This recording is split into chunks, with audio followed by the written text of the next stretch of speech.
मानवर श्री कदम जी, भाई संजय मोहोड़, भाई बिलास सबकाल, आशीष गाड़ीकर, अतुल भोशीकर, रेखा शालके और हमारे अन्य साथियों, सबसे पहले हम आपको बधाई देना चाहेंगे और कृतज्ञता भी व्यक्त करना चाहेंगे कि आपने हमें अवसर दिया अपने विचारों को व्यक्त करने का। बंधुओं, आज का जो विषय है बड़ा इंपॉर्टेंट है। पाली जन जन की बोली। सवाल यह है कि पाली जन जन की बोली रही कहां से, यह मेजर पॉइंट है। बंधुओं, विद्वानों ने बड़ा काम किया और पाली शब्द को खोद खोद करके निकाला कि आखिर ये शब्द आया कहां से। पाली के विषय में विद्वानों ने काफी मंथन किया, लेकिन मुझे ऐसा लगता है कि वो मंथन पूरा नहीं हो पाया। पाली वस्तुतः भगवान बुद्ध की अभिव्यक्ति की भाषा थी और ये स्वाभाविक है कि चूंकि भगवान बुद्ध मगध के थे बेसिकली, और जो व्यक्ति यहां होता है वहीं की भाषा का या वहीं की बोली को अपनी अभिव्यक्ति का साधन मानता है। इसलिए आप देखेंगे कि ये पाली मूल रूप से मगध की भाषा रही। और आपको जानकारी इस बात की होगी कि मगध एक ऐसा प्रदेश रहा है जहां हमारे भारतीय संस्कृति के बड़े बड़े महापुरुष उत्पन्न हुए हैं। और ये स्वाभाविक है कि वहां की भाषा पर, वहां की संस्कृति पर समूची भारतीय संस्कृति संगम का एक बहुत बड़ा प्रभाव वहां पर पड़ा है। बंधुओं, जब हम विशेष रूप से पाली के विषय में बात करते हैं तो प्रश्न ये उठता है कि पाली का अर्थ क्या है। हम और आप अपनी प्राचीन भारतीय भाषाओं की जानकार हैं। Sanskrit, Pali, Prakrit, ancient Indian history and culture and archaeology, और आगे चल करके हम उसको आधुनिक भारतीय भाषाओं को भी उसमें जोड़ दें। इन समग्र भाषाओं का यदि अध्ययन हम करें तो हमें लगेगा कि इन सारी भारतीय भाषाओं के साथ पाली का मूल रूप छिपा हुआ है। इतना ही नहीं, बल्कि भारत के बाहर यदि आप जाएंगे, चाहे वो श्रीलंका हो, चाहे थाईलैंड हो, चाहे और थेरवादी देश हो, और इतना ही नहीं, आगे चल करके हीनयान के बाद महायानी देश हैं, उन सारे देशों की संस्कृति पर पाली का अत्यंत प्रभाव पड़ा है। क्यों? पाली में दो शब्द आप देखिएगा, एक तरफ पाली और आली शब्द को अलग कर दीजिए, पा को अलग कर दीजिए। दुनिया भर के बहुत सारे, आप चूंकि संस्कृत के विद्वान हैं और उस आधार पर आप देखेंगे कि पाली में ये सारी चीजें भरी हुई हैं। पाली मूल रूप से जो आपने विषय रखा है जन जन की बोली, और बंधु ये हम और आप जानते हैं भाषा विज्ञान की दृष्टि से यदि हम बात करें तो भाषा और बोली में काफी अंतर होता है। बोली जिसे हम इंग्लिश में डायलेक्ट कहते हैं, भाषा जिसे हम लैंग्वेज कहते हैं, स्वाभाविक है कि बोली धीरे धीरे धीरे धीरे धीरे भाषा का रूप ले लेती है। बोली एक ग्रामीण अंचल तक फैली हुई रहती है। जब तक साहित्य का सर्जन नहीं होता, तब तक वह बोली रहती है। जैसे जैसे साहित्य का निर्माण उसमें होता चला जाता है, वो बोली भाषा का रूप ले लेती है। भाषा और बोली में एक बहुत बड़ा अंतर है, और यह स्पष्ट बताता है कि ये जो पाली है, ये जन जन की बोली रही है। बंधुओं, हम और आप जानते हैं कि मगध की एक अपनी विशेषता रही है, और मगध की एक ऐसी विशेषता रही है कि जहां पर सारी संस्कृतियों का संगम हुआ है। हम ये भी बहुत अच्छी तरह से जानते हैं कि हमारी भारतीय संस्कृति के 3 स्तंभ रहे हैं। एक वैदिक संस्कृति, या विशेष रूप से हम यदि सीधे शब्दों में कहें तो एक वैदिक संस्कृति, एक श्रमण संस्कृति, 2 संस्कृतियां मूल रूप से हैं।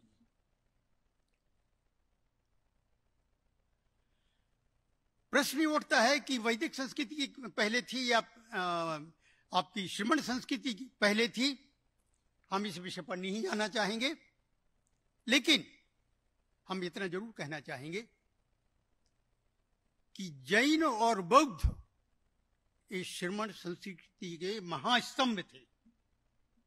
जैन धर्म और बौद्ध धर्म इस श्रमण संस्कृति के स्तंभ रहे, और एक स्तंभ तीसरा वैदिक संस्कृति का था।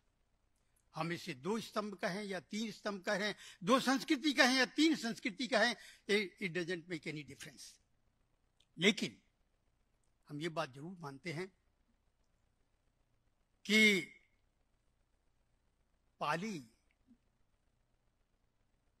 जब तक डायलेक्ट रही, जब तक उसने बोली का रूप लिया, तब तक सारी संस्कृतियों को उसने सब कुछ दिया। और जैसे जैसे पाली एक प्लेटफॉर्म से हटती चली गई, हटने का मतलब है कि विकसित होती चली गई, तो पाली और प्राकृत ये दोनों के बीच एक बहुत सम्मिश्रण हुआ। पाली जन जन की बोली उस समय रही है। अब सवाल यह है कि पाली है क्या? हमने बहुत कुछ कोशिश की कि पाली का मूल रूप दिखाई दे। शब्द का मंथन करते करते हमको ये लगा कि इसमें एक जो पाल शब्द है, ये पाल संरक्षण के अर्थ में आया है। बहुत सारे आचार्यों ने इसकी मीमांसा बहुत की, लेकिन वो मीमांसा हमको सटीक नहीं लगी। हमने कोशिश की कि जैन आगमों को भी खोजा जाए उसमें पाल शब्द, और हमें जैन आगमों में मिला पाली पालयती। पाली का अर्थ है, पाली का ये अर्थ है कि जो संरक्षण करे। और ये संरक्षण वाली बात जो है, ये हमारी सांस्कृतिक परंपरा से जुड़ी हुई है। आखिर पाली ने संरक्षण क्या किया? भगवान बुद्ध ने एक अभिव्यक्ति का माध्यम दिया, ये बात बिल्कुल सही है, लेकिन जिसे हम त्रिपिटक कहते हैं, ये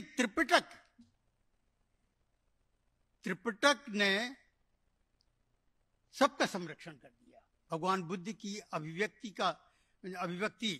जिसमें थी, और उनका जो दर्शन था, उस दर्शन का संरक्षण किया।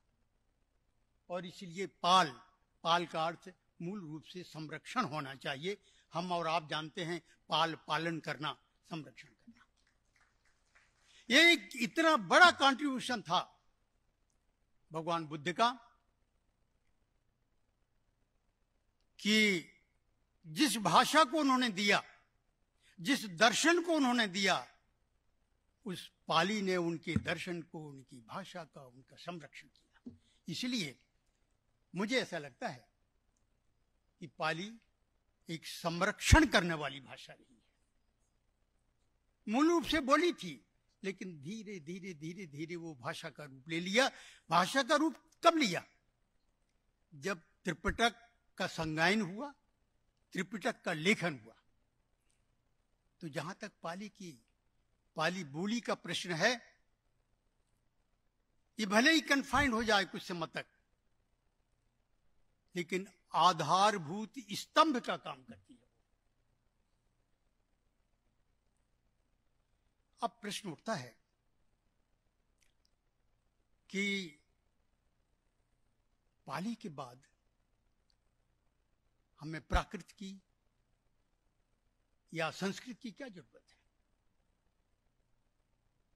हम और आप ये बड़ी अच्छी तरह से जानते हैं कि हमारे बीच में वेद संस्कृत में है और वैदिक संस्कृत का रूप थोड़ा सा भिन्न है, ये भी हम अच्छी तरह से जानते हैं। लेकिन प्रश्न ये उठता है कि ultimately what is the utility of Pali and Prakrit? इसकी उपयोगिता क्या है? बंधुओं, जब हम इसकी उपयोगिता की बात करते हैं तो मुझे ये लगता है कि यदि पाली और बौद्ध धर्म का साहित्य अलग कर दिया जाए तो साथियों, ये एक बहुत एक इंस्पायरिंग बात करना चाहेंगे हम। यहां कुछ शब्द हमने निकाल के रखे हैं और पाली शब्द को आप रख लीजिए। आज ये आवश्यकता एक्चुअली ये है कि पाली शब्दों के साथ हमें ये देखना पड़ेगा कि वो शब्द मराठी में कैसे मिलते हैं। आज चूंकि हम महाराष्ट्र में बैठे हुए हैं, इसलिए आवश्यक ये है कि हमें ये देखना चाहिए कि पाली का मराठी के उन्नयन में पाली का क्या योगदान है। और जब हमने ये देखा तो मेरे मन में आया कि इस पर काम होना चाहिए, डिपार्टमेंटल वर्क होना चाहिए। What is the contribution of Pali to the development of Marathi? और इसको आप देखेंगे कि आप कोई ऐसी शब्द आपको मिलते चले जाएंगे। जैसे मान लीजिए कि वत्थ है, बहुत अच्छी तरह जानते हैं कि वस्त्र है, खास करके उत्तरीय। इसी तरह से चक्को, धम्म चक्को, चक्र, ये तो बहुत कॉमन है। आरा, मराठी में इसका बहुत अच्छा प्रयोग हुआ है। आदिनव, पाली में आदिनव शब्द का बहुत प्रयोग होता है। दोष, और ये शब्द मराठी में बहुत मिलते हैं। आदि, आदि का मतलब होता है पहले। अब कुछ नहीं है, आदि शब्द है, ताका धा हो गया, आदि हो गया। आपद धर्म, यह भी बहुत प्रसिद्ध शब्द है, आपतकालीन धर्म। आपा, अभी अपन ने अत्यदीपो भव, इसको आप देखिएगा कितना सुंदर शब्द आपको अत्यदीपो। ये दोनों, ये अत्यदीपो भव पाली में आता है, उसी तरह से प्राकृत में आता है, जनागमों में भी इसी प्रकार से मिलता है। तो अत्यदीपो भव ये क्या है? इसमें देखिए सारी संस्कृति भरी हुई है, सारी श्रवण संस्कृति भरी हुई है। इन अदर वर्ड्स, स्वयं ही ऐसे बनो कि स्वयं दीपक बन जाओ। There is no place of God.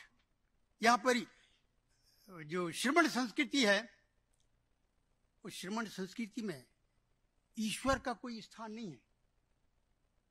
श्रमण संस्कृति में जो जो वैदिक संस्कृति में ईश्वर का स्थान है, वो श्रमण संस्कृति में अत्य का स्थान है, स्वयं का स्थान है, स्वयं का पुरुषार्थ होना चाहिए। और जैन और बौद्ध ये दोनों श्रमण संस्कृति के बेसिक मूल रूप से एक पक्ष रहे हैं। और इनमें अत्तो अप्पो आगे चल करके प्राकृत में अप्प शब्द का प्रयोग हुआ है, और ये अत्तो और अप्पो स्वयं के लिए है, और इसका फंडामेंटल प्रिंसिपल है आपका पुरुषार्थ आपको निर्वाण प्राप्त कराएगा। कोई ईश्वर चोटी पकड़ करके आ जाए और आपको स्वर्ग भेज दे, ये श्रमण संस्कृति नहीं है। श्रमण संस्कृति स्वयं के पुरुषार्थ पर ज्यादा बल देती है। और मैं समझता हूं कि व्यक्ति के पुरुषार्थ को जगाने के लिए इससे अधिक और क्या होगा। तो ये जो अत्य दीपो भव, स्वयं ही एक दीपक बन जाओ। और दीपक जब देहली के ऊपर रखा जाता है तो इस तरफ भी प्रकाश देता है और इस तरफ भी प्रकाश देता है। ये पुरुषार्थ का जागरण है, स्वयं के पुरुषार्थ को उन्नयन करने का साधन है। ये बहुत बड़ी बात श्रमण संस्कृति के है। बंधुओं, ये श्रमण संस्कृति श्रम से निकली है। और इस संस्कृति को यदि हम देखेंगे तो सम, श्रम और श्रम, ये तीन तत्व हमको मिलते हैं। सम का मतलब सम का समानता, इक्वलिटी। श्रम का मतलब इक्विनिटी, और श्रम का मतलब पुरुषार्थ, लेवल्स। व्यक्ति के ये तीन तत्व व्यक्ति के व्यक्तित्व में जुड़े हुए हैं। और ये तीनों तत्व एक ऐसे हैं कि जहां आपको धर्म भी मिलेगा, दर्शन भी मिलेगा और संस्कृति भी मिलेगी। अभी शायद एक नई चीज आपको, एक नया पॉइंट मिले। अभी हम पढ़ रहे थे, एक श्रमण संप्रदाय चीन, जापान वगैरह बहुत सारे देशों में श्रमण संप्रदाय फैला हुआ है। नाम उसका श्रमण है, लेकिन काम उसका श्रमण से बाहर है। अब ये कैसे हो गया, ये समझ में नहीं आया। नाम वही है जो हमारे ये श्रमण संस्कृति का है, लेकिन उसका जो काम है वो श्रमण संस्कृति से बिल्कुल हट करके है। लेकिन आखिर इन विदेशों में वो श्रमण शब्द आया कहां से? मुझे ऐसा लगता है कि ये श्रमण कल्चर वहां तक फैली और उसके बाद वहां की जो संस्कृति रही होगी उस संस्कृति के अनुसार उसमें परिवर्तन हो गया। जब तक हम sound knowledge of all the subjects ना हो, तब तक हम विषय के साथ, अपनी शोध के साथ जस्टिस नहीं कर पाएंगे, न्याय नहीं कर पाएंगे। तो बंधुओं, ये मेरा निवेदन है कि इन सारे विषयों का गंभीर अध्ययन हमारी इस यूनिवर्सिटी में हो। बंधुओं, इसके बाद